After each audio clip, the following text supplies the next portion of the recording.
அன்பின் வணக்கம். தேன்கூடு வழங்கும் லியோ டால்ஸ்டாய் எழுதிய போரும் வாழ்வும் ஆடியோ புத்தகம். மொழிபெயர்ப்பு TS சொக்கலிங்கம். போரும் வாழ்வும் பகுதி 1, புத்தகம் 2.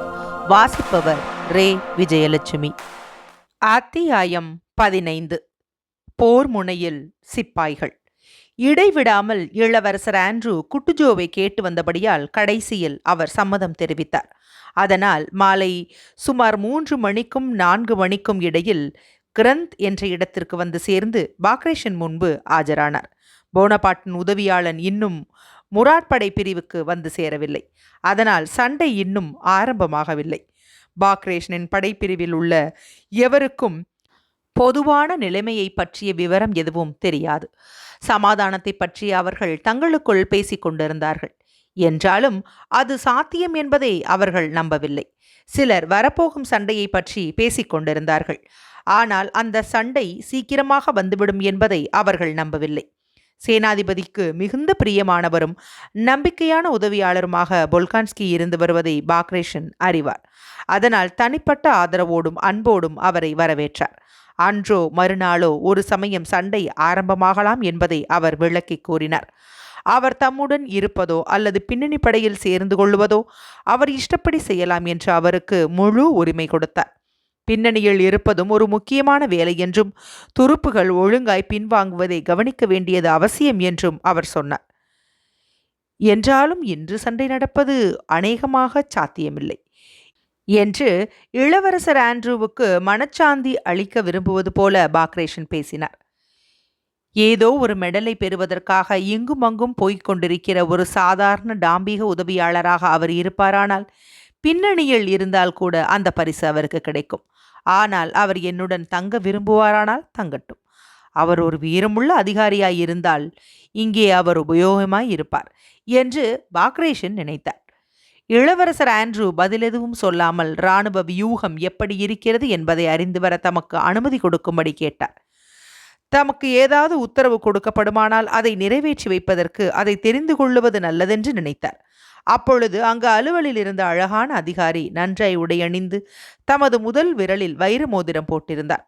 அவருக்கு பிரெஞ்சு மொழியை மோசமாய்த்தான் பேசத் தெரியும் என்றாலும் பிரெஞ்சு மொழியை பேசுவதில் அவருக்கு மிகுந்த ஆர்வம் உண்டு.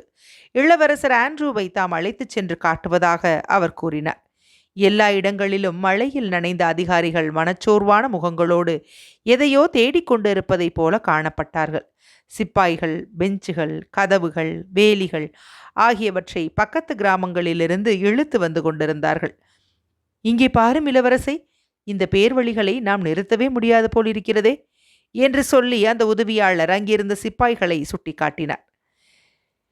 இந்த அதிகாரிகள் அவர்களை அடக்கி வைத்திருப்பதில்லை, அங்கே பாரும் என்று சொல்லி அங்கிருந்த ஒரு கடைக்காரனின் கூடாரத்தை காட்டினார். அந்த கூடாரத்தில் எல்லாரும் கூடி உட்கார்ந்து கொண்டிருந்தார்கள். இன்று காலையில்தான் அவர்கள் எல்லாம் வெளியேற்றினேன். இப்பொழுது பாரும், மறுபடியும் கூடாரம் நிறைந்திருக்கிறது. இளவரசே, நான் அங்கே போய் அவர்களை மிரட்ட வேண்டும். சிறிது, ஒரு வினாடி கூட பிடிக்காது. ஆம், நாம் அங்கே போவோம். எனக்கும் கொஞ்சம் ரொட்டியும் பாலாடை கட்டியும் வேண்டும் என்றார் இளவரசர் ஆண்ட்ரூ. அவர் சாப்பிடுவதற்கு அவகாசம் கிடைக்கவே இல்லை. இதை ஏன் முன்னமே சொல்லவில்லை இளவரசி? நான் ஏதாவது கொடுத்திருப்பேனே. அவர்கள் குதிரையை விட்டு இறங்கி கூடாரத்திற்குள் போனார்கள். களைப்படைந்தும் சிவந்தும் போயிருந்த பல அதிகாரிகள் மேஜைகளின் முன்பு அமர்ந்து சாப்பிட்டு கொண்டும் குடித்து கொண்டும் இருந்தார்கள். கனவான்களே, இதற்கு என்ன அர்த்தம் என்றார் உதவியாளர். அவருடைய குரலில் கண்டிப்பு காணப்பட்டது. இம்மாதிரி பல தடவை அவர் பேசியது போலவும் அவர் குரல் இருந்தது. உங்கள் இடத்தை விட்டு நீங்கள் இம்மாதிரி வரக்கூடாது என்பது உங்களுக்கு தெரியும். ஒருவரும் தங்கள் ஸ்தானங்களை விட்டு போகக்கூடாது என்று இளவரசர் உத்தரவிட்டிருக்கிறார். ஒரு மெலிந்த அழுக்கடைந்த பீரங்கி அதிகாரி ஜோடுகள் இல்லாமல் கால் உறைகள் மட்டும் அணிந்து கொண்டிருந்தார். தமது ஜோடுகளை உலர வைக்கும்படி அந்த கடைக்காரனிடம் கொடுத்திருந்தார். இவர்கள் கூடாரத்தினுள் நுழைந்ததும் அவர் எழுந்து புன்முறுவல் காட்டினார். அவருடைய புன்முறுவல் அவருடைய சங்கடத்தை காட்டியது. அவரை பார்த்து உதவியாளர் பேசினார். என்ன கேப்டன் டூஷின், இம்மாதிரி செய்வது உமக்கு வெட்கமாயில்லையா? பீரங்கி அதிகாரிதான் மற்றவர்களுக்கு வழிகாட்டியாய் இருக்க வேண்டுமென்று ஒவ்வொருவரும் நினைப்பார்கள்.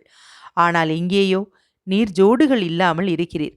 அபாயமணி அடிக்குமானால் ஜோடுகள் இல்லாமல் இருக்கும் உம்முடைய நிலைமை அழகாய்த்தான் இருக்கும். அந்த உதவியாளர் குறுநகை காட்டினார். தயவு செய்து கணவான்களே, நீங்கள் எல்லோரும் உங்கள் இடத்திற்கு போங்கள். எல்லாரும் எல்லாரும் போங்கள். அவருடைய பேச்சு உத்தரவிடுவதைப் போல் இருந்தது. பீரங்கி அதிகாரி டூஷினை பார்த்ததும் இளவரசர் ஆண்ட்ரூ தம்மை அறியாமலேயே இளநகை கொண்டார். அந்த டூஷின் என்பவர் மௌனமாக, ஆனால் சிரித்துக்கொண்டு கால் உறை போட்ட தமது கால்களை மாறி மாறி வைத்து தமது பெரிய புத்தி கூர்மையுள்ள கண்களால் கேள்விக்குறியோடு இளவரசர் ஆண்ட்ரூவையும் உதவியாளரையும் மாறி மாறி பார்த்தார். ஜோடுகள் இல்லாமல் இருப்பது சௌக்கியமாயிருக்கிறது என்று சிப்பாய்கள் சொல்லுகிறார்கள் என்று தமது தர்மசங்கடமான நிலைமையில் நாணத்தோடு புன்சிரிப்பு காட்டினார் கேப்டன் டூஷின். அதை ஒரு தமாஸ் பேச்சாக அவர் சொல்ல விரும்பியவர் போல காணப்பட்டார். ஆனால் அவர் பேசி முடிக்கும் முன்பாக அவருடைய தமாஷை யாரும் விரும்பவில்லை என்பதை உணர்ந்தார். ஆகவே அவர் மனக்குழப்பம் அடைந்தார். தயவு செய்து உங்களுடைய இடங்களுக்கு போங்கள் என்று தம்முடைய கண்டிப்பை காப்பாற்றும் வகையில் உதவியாளர் சொன்னார். இளவரசர் ஆண்ட்ரூ மீண்டும் அந்த பீரங்கி அதிகாரியின் சிறு உருவத்தை நோக்கினார். அவரிடம் ஏதோ ஒரு தனித்த விசேஷம் இருந்தது. அவர் சிப்பாயாக தோன்றவில்லை. அவர் ஒரு விளையாட்டு புருஷராக தோன்றினார். அதோடு மிகுந்த கவர்ச்சிகரமாகவும் இருந்தார். உதவியாளரும் இளவரசர் ஆண்ட்ரூவும் தங்கள் குதிரைகளில் ஏறி தட்டிவிட்டார்கள். கிராமத்தை கடந்து அவர்கள் போனார்கள். போகிற வருகிற வெவ்வேறு பட்டாளங்களைச் சேர்ந்த சிப்பாய்களையும் அதிகாரிகளையும் கடந்து அவர்கள் சென்றார்கள். கடைசியாக இடது பக்கத்தில் சில அரண்கள் வெட்டப்பட்டு குழிகளில் இருந்து எடுக்கப்பட்ட களிமண்ணை மேலே கொட்டியிருந்தார்கள். குளிர்காற்றை பொருட்படுத்தாமல் சட்டைகளை மட்டும் அணிந்து கொண்டு பல சிப்பாய் பட்டாளங்கள் இந்த அரண் வெட்டும் வேலையை எறும்புகளைப் போல கூடி குவிந்து நின்று செய்து வந்தார்கள். ஆட்களின் உருவங்கள் தெரியவில்லை. ஆனால் மண்வெட்டிகளிலிருந்து வீசப்படும் சிவப்பு களிமண் விடாமல் தொடர்ச்சியாக மேலே வந்து விழுந்து கொண்டிருந்தது. இதற்கு பின்னால் சில டஜன் கணக்கான சிப்பாய்கள் வந்து கொண்டும் ஓடிக்கொண்டும் இருந்தார்கள். இந்த இடத்தில் கக்கூஸ்களினால் ஏற்பட்ட துர்நாற்றத்திலிருந்து தப்பித்து கொள்ள அவர்கள் மூக்குகளை பிடித்து கொண்டு குதிரைகளை தட்டிவிட்டார்கள். முகாம் வாழ்க்கையில் ஏற்படும் பலன்களில் இதுவும் ஒன்று இளவரசே என்றார் உதவியாளர். எதிரே இருந்த குன்றின் மீது அவர்கள் சவாரி செய்தார்கள். அங்கிருந்து பிரெஞ்சுக்காரர்களை பார்க்கலாம். இளவரசர் ஆண்ட்ரூ அங்கே நின்று இராணுவ வியூக நிலைமையை கூர்ந்து கவனித்தார். அந்த குன்றின் உச்சியில் இருந்த ஒரு இடத்தை உதவியாளர் சுட்டிக்காட்டி, அதுதான் நமது பீரங்கி படை. ஜோடுகள் இல்லாமல் நாம் பார்த்தோமே, ஒரு அதிசயமான பேர்வழி. அவர்தான் அதற்கு அதிகாரி. அங்கிருந்து நாம் ஒவ்வொன்றையும் பார்க்கலாம். நாம் அங்கே போவோம் இளவரசே என்றார். உமக்கு மிகுந்த வந்தனங்கள். நானே தனியே போவேன். தயவு செய்து நீர் கஷ்டப்பட வேண்டாம் என்று அந்த உதவியாளரை விலக்கி விடுவதற்காக இளவரசர் ஆண்ட்ரூ சொன்னார். அந்த உதவியாளர் பின்னால் தங்கி நிற்க இளவரசர் ஆண்ட்ரூ தனியாய் சவாரி செய்தார். எவ்வளவுக்கு எவ்வளவு முன்னணிக்கும் எதிரிக்கும் சமீபமாக அவர் சென்றாரோ அவ்வளவுக்கு அவ்வளவு துருப்புகள் அதிகமான ஒழுங்குமுறையுடனும் மிக்க மகிழ்ச்சியுடனும் காணப்பட்டார்கள்.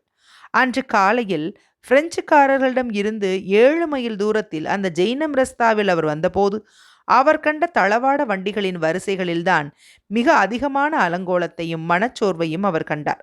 கிரந்த் என்ற இடத்தில் கூட கொஞ்சம் கவலையும் பீதியும் காணப்பட்டன. ஆனால் பிரெஞ்சு அணிவரிசைக்கு இளவரசர் ஆண்ட்ரூ நெருங்க நெருங்க தமது துருப்புகளின் தைரியமும் நம்பிக்கையும் அதிகமாய் காணப்பட்டன. சிப்பாய்கள் தங்களுடைய நீண்ட வெளிச்சட்டைகளோடு வரிசை வரிசையாய் நின்றார்கள். சார்ஜன்ட் மேஜர்களும் கம்பெனி அதிகாரிகளும் அவர்களை எண்ணி பார்த்து கொண்டிருந்தார்கள். ஒவ்வொரு வரிசையிலும் நின்ற கடைசி சிப்பாயை விலாவில் விரலினால் குத்தி கையை உயர்த்தும்படி சொன்னார்கள். அந்த இடத்தில் பரவி முகாம் போட்டிருந்த சிப்பாய்கள் கட்டைகளை இழுக்கவும் சிறிய விடுதிகளை கட்டுவதுமாயிருந்தார்கள். எல்லாரும் சிரித்து கொண்டும் களிப்போடு பேசிக்கொண்டும் கனல் மூட்டத்தை சுற்றி உடை அணிந்தோ அணியாமலோ குளிர் காய்ந்து கொண்டும் சட்டைகளையும் கால் பட்டிகளையும் உலர்த்தி கொண்டும் ஜோடுகளையோ வெளிச்சட்டைகளையோ தைத்து கொண்டும் தேநீர் போடும் பாத்திரங்களையோ கஞ்சி போடும் பாத்திரங்களையோ சுற்றி நின்று கொண்டும் இருந்தார்கள். ஒரு கம்பெனியில் டின்னர் தயாராயிருந்தது. பாய்லரில் இருந்து வரும் நீராவியை ஆவலோடு சிப்பாய்கள் பார்த்து கொண்டிருந்தார்கள். சமைத்த பதார்த்தத்தை ஒரு மரத்தட்டில் வைத்து குடியிருப்பு சார்ஜென்ட் ஒரு அதிகாரியிடம் கொண்டு போனார். அந்த அதிகாரி தமது விடுதியின் முன்பு ஒரு மரக்கட்டையில் அமர்ந்திருந்தார். அவர் ருசி பார்த்து அங்கீகரித்த பின்புதான் உணவை சிப்பாய்களுக்கு கொடுக்கலாம். அந்த அங்கீகரிப்பை எதிர்நோக்கி சிப்பாய்கள் நின்று கொண்டிருந்தார்கள். மற்றொரு கம்பெனி அதிர்ஷ்டம் வாய்ந்தது. ஏனெனில் எல்லா கம்பெனிகளுக்கும் வாட்கா மது கிடைப்பதில்லை. விரிந்த தோள்களும் முகத்தில் அம்மை தழும்புகளும் கொண்ட ஒரு சார்ஜன்ட் மேஜர் கையில் ஒரு கூஜை நிறைய வாட்கா வைத்துக் கொண்டு தன்னிடம் நீட்டப்படுகிற டப்பி மூடிகளில் நிரப்பிக் கொண்டிருந்தார். அவரை சுற்றி சிப்பாய்கள் கூடி நின்றார்கள். வாட்கா பெற்ற சிப்பாய்கள் அந்த மூடிகளை பயபக்தியோடு தங்கள் உதடுகளில் வைத்து உறிஞ்சினார்கள். உறிஞ்சிய பின்பு வாட்காவை தங்கள் வாய்களில் வைத்து உரசிக்கொண்டு பின்னால் குடித்து குளிர்விட்ட தோற்றங்களோடு உதடுகளை நக்கிக்கொண்டு தங்களுடைய கோட்டுகளின் கைச்சட்டைகளால் உதடுகளை துடைத்து கொண்டு அங்கிருந்து போனார்கள். தங்கள் சொந்த இடங்களில் சமாதான காலத்தில் இராணுவ முகாம்களில் இருப்பதைப் போல அவர்கள் முகங்களில் அமைதி காணப்பட்டது. எதிரிக்கு முன்பாக தாங்கள் இருப்பதாகவோ ஆரம்பமாக போகும் யுத்தத்தில் குறைந்தது தங்களில் பாதி பேர் மாண்டு போவார்கள் என்பதை அறிந்ததாகவோ அவர்கள் காணப்படவில்லை. ஒரு சாசியர் பட்டாளத்தை கடந்து பின்பு கைக்குண்டு சிப்பாய்களின் வரிசைகளுக்கு இளவரசர் ஆண்ட்ரூ வந்தார். அங்குள்ள அருமையான வாலிபர்களும் இதே மாதிரியான சமாதான காலத்து செய்கைகளிலேயே ஈடுபட்டிருந்தார்கள். பட்டாளத்தின் கமாண்டருடைய விடுதி அருகில் இருந்தது. மற்றவைகளை விட உயரமானதாகவும் வித்தியாசமானதாகவும் அது காணப்பட்டது. அதன் பக்கத்தில் இளவரசர் ஆண்ட்ரூ வந்தபோது கைக்குண்டு வீரர்களின் ஓர் அணியையும் அவர்களுக்கு முன்னால் ஒரு நிர்வாண மனிதன் கிடப்பதையும் கண்டார். 2 சிப்பாய்கள் அவனை பிடித்து கொண்டார்கள். வேறு 2 சிப்பாய்கள் மாறி மாறி அவன் முதுகில் சவுக்கால் அடித்து கொண்டிருந்தார்கள். அந்த மனிதன் பரிதாபமாய் கூச்சலிட்டான். ஒரு தடித்த மேஜர் மேலும் கீழும் உலாவிக்கொண்டு அந்த கூச்சல்களை கொஞ்சமும் கவனிக்காமல் தாம் சொன்னதையே திரும்ப திரும்ப சொல்லிக் கொண்டிருந்தார். திருடுவது ஒரு சிப்பாய்க்கு வெட்கக்கேடு. நாணயமாகவும் கண்ணியமாகவும் தைரியமாகவும் ஒரு சிப்பாய் இருக்க வேண்டும். ஆனால் அவன் தன் தோழர்களிடம் திருடுவதென்றால் அவனிடம் கண்ணியம் என்பது கிடையாது. அவன் ஒரு அயோக்கியன். அடியுங்கள், அடியுங்கள். ஆகவே சவுக்கடி சத்தங்களும் பரிதாபமான கூக்குரல்களும் தொடர்ந்து கேட்டுக்கொண்டே இருந்தன. அடியுங்கள், அடியுங்கள் என்றார் மேஜர். ஆச்சரியமும் வருத்தமும் முகத்தில் தோன்ற ஒரு வாலிப அதிகாரி அந்த அடிபடுபவனை பார்த்து அங்கிருந்து வேறு பக்கமாக திரும்பி குதிரை மீது போய்க் கொண்டிருந்த இளவரசர் ஆண்ட்ரூவை கேள்விக்குறியோடு நோக்கினார். முன்னணிக்கு வந்ததும் இளவரசர் ஆண்ட்ரூ அதன் வழியாக நீளமாக சவாரி செய்தார். முன்னணியில் இடது பக்கவாட்டிலும் வலது பக்கவாட்டிலும் எதிரி துருப்பு வரிசைக்கும் நமது துருப்பு வரிசைக்கும் இடையில் தூரம் அதிகமாயிருந்தது. ஆனால் மத்தியில் சமாதான வெள்ளை கொடி பிடித்த தூதர்கள் அன்று காலையில் கடந்து வந்த இடத்தில் இடைவெளி ரொம்ப குறைவாயிருந்தது. இரு வரிசைகளிலும் உள்ளவர்களின் முகங்களை ஒருவருக்கொருவர் நன்றாய் பார்க்கவும் பேசவும் கூட சாத்தியமாகிறபடி அவ்வளவு நெருக்கமாய் இருந்தது. முன்னணியில் 2 வரிசைகளிலும் இருந்த மறியல் சிப்பாய்களோடு ஊர்க்காரர்களும் கலந்து நின்று சிரித்து கொண்டும் பேசிக்கொண்டும் விசித்திரமான அந்நிய விரோதிகளை விரைத்து பார்த்து கொண்டும் இருந்தார்கள். மறியல் வரிசைக்கு வேடிக்கை பார்ப்பவர்கள் வரக்கூடாது என்று தடுத்திருந்தும் அன்று காலை முதல் வேடிக்கை பார்க்க வருகிறவர்களை அதிகாரிகளால் துரத்த முடியவில்லை. ஒரு ஆச்சரியமான வஸ்துவை காட்டும் வேடிக்கைக்காரர்களைப் போல மறியல் வரிசையில் நின்ற சிப்பாய்கள் பிரெஞ்சுக்காரர்களை பார்க்கும் ஆசையை இழந்து விட்டார்கள். அதற்கு பதிலாக வேடிக்கை பார்ப்பவர்களிடம் பேசிக்கொண்டிருந்தார்கள். அவர்களுக்கு அலுப்பு தட்டிவிட்டது. அதிலிருந்து விடுபடுவதற்கு காத்து கொண்டிருந்தார்கள். அங்கு வந்து சேர்ந்த இளவரசர் ஆண்ட்ரூ பிரெஞ்சுக்காரர்களை பார்ப்பதற்காக சவாரியை நிறுத்தினார். பார், அங்கே பார் என்று ஒரு சிப்பாய் மற்றொருவருக்கு சொன்னார். ஒரு ருஷ்ய சிப்பாய் ஓர் அதிகாரியோடு மறியல் வரிசைக்கு போய் ஒரு பிரெஞ்சு கைக்குண்ட வீரரிடம் வேகமாகவும் பரபரப்பாகவும் பேசிக்கொண்டிருந்தார். இதைத்தான் அந்த சிப்பாய் காட்டினார். அவன் உளறுவதை கேள், அழகாய் இருக்கிறதல்லவா? பிரெஞ்சுக்காரர்கள் அவனுடன் செய்யக்கூடியதெல்லாம் அது ஒன்றுதான். இப்பொழுது பார் சிடாராவ். ஒரு வினாடி பொறு. இப்பொழுது கவனி, அது என்ன அழகாயிருக்கிறது என்றான் சிடாராவ். பிரெஞ்சு மொழி பேசுவதில் அவன் கெட்டிக்காரன் என்று பெயரெடுத்திருந்தான். இம்மாதிரி சிரித்து கொண்டு அவர்கள் காட்டிய பேர்வழி டோலகாவ் என்பவராகும். இளவரசர் ஆண்ட்ரூ அவரை அடையாளம் புரிந்து கொண்டு அவர் என்ன சொல்லுகிறார் என்பதை கேட்பதற்காக அங்கே நின்றார். இடது பக்கவாட்டில் டோலகாவின் பட்டாளமும் அதன் கேப்டனும் இருந்தார்கள். அங்கிருந்துதான் டோலகாவ் இந்த இடத்திற்கு வந்தார். சரி, மேலே பேசு, மேலே பேசு என்று அந்த அதிகாரி தூண்டிவிட்டு கொண்டும் முன்னால் குனிந்து ஒரு வார்த்தையையும் விட்டுவிடாமல் கேட்பதற்கு முயற்சி செய்தார். ஆனால் அவருக்கு ஒன்றும் புரியவில்லை. இன்னும் கொஞ்சம், தயவு செய்து இன்னும் கொஞ்சம். அவன் என்ன சொல்கிறான்? கேப்டனின் கேள்விக்கு டோலகாவ் பதில் சொல்லவில்லை. பிரெஞ்சு கைக்குண்டு வீரனுடன் ஒரு காட்டமான விவாதத்தில் அவர் இறங்கினார். படையெடுப்பை பற்றியே அவர்கள் பேசிக் கொண்டிருந்தார்கள். ஆஸ்திரியர்களையும் ருஷ்யர்களையும் வித்தியாசம் தெரியாமல் குழப்பிக்கொண்டு உல்ம் என்ற இடத்தில் ருஷ்யர்கள் சரணாகதி அடைந்து விட்டார்கள் என்று இந்த பிரெஞ்சுக்காரன் சொல்லிக் கொண்டிருந்தான். அதை எதிர்த்து ருஷ்யர்கள் சரணடையவில்லை என்றும் பிரெஞ்சுக்காரர்களை முறியடித்து தோற்கடித்தார்கள் என்றும் டோலகா விளக்கிக் கொண்டிருந்தார். உங்களை இங்கிருந்து விரட்டும்படி எங்களுக்கு உத்தரவாயிருக்கிறது. உங்களை இங்கிருந்து விரட்டியே தீர்வோம் என்று டோலகாவ் சொன்னார். நீயும் உன்னுடைய கோசாக்குகளும் யுத்த கைதிகளாக எல்லாருமே அகப்பட்டு கொள்ளாமல் ஜாக்கிரதையாய் இருந்து கொள்ளுங்கள் என்றான் அந்த பிரெஞ்சு கைக்குண்டு வீரன். கேட்டுக்கொண்டிருந்த பிரெஞ்சுக்காரர்களும் அங்கு நின்று கொண்டிருந்த வேடிக்கை பார்ப்பவர்களும் சிரித்தார்கள். சுவோராவ், உங்களை நாட்டியம் ஆடும்படி வைத்ததைப் போல நாங்களும் செய்வோம் என்றார் டோலகாவ். அவன் என்ன கதை பண்ணி கொண்டிருக்கிறான் என்று ஒரு பிரெஞ்சுக்காரன் கேட்டான்.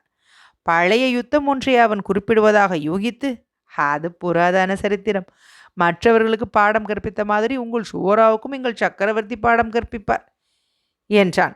போனபாட் என்று டோலகோ ஆரம்பித்தார். ஆனால் அந்த பிரெஞ்சுக்காரன் இடைமறித்தான். போனபாட் அல்ல, அவர்தான் சக்கரவர்த்தி என்று கோபமாக கத்தினான். உங்கள் சக்கரவர்த்தியின் தோலை அந்த பிசாசு உரிக்குமாக. டோலகாவ் சிப்பாய்களின் ருஷ்ய மொழியில் ஆபாசமாக அவனை பார்த்து திட்டிவிட்டு துப்பாக்கியை தோளில் மாட்டிக்கொண்டு அங்கிருந்து அகன்றார். நாம் போகலாம் இவான் லுகிச் என்று கேப்டனை பார்த்து சொன்னார்.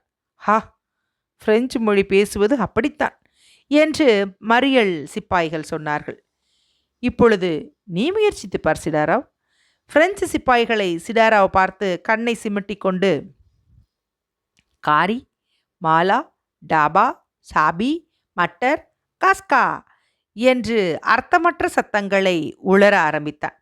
தன்னுடைய குரலில் ஒரு கடினமான உச்சரிப்பை அவன் உபயோகித்தான். ஹோ ஹோ ஹோ ஹோ ஹோ என்று சிப்பாய்களிடமிருந்து தமாஷ் சிரிப்புகள் கிளம்பின. தங்களை அறியாமலேயே பிரெஞ்சுக்காரர்களும் அம்மாதிரி சிரித்தார்கள். அதை பார்த்தால் துப்பாக்கிகளை தூர எறிந்துவிட்டு வெடிமருந்துகளை கொளுத்துவிட்டு எல்லாரும் சீக்கிரமாக வீடு திரும்புவது ஒன்றுதான் பாக்கி என்பது போல் இருந்தது. ஆனால் துப்பாக்கிகள் கெட்டிக்கப்பட்டே இருந்தன. வீடுகளில் செய்யப்பட்ட துவாரங்களும் மரண்களும் முன்போலவே பயமுறுத்தலோடு விளங்கின.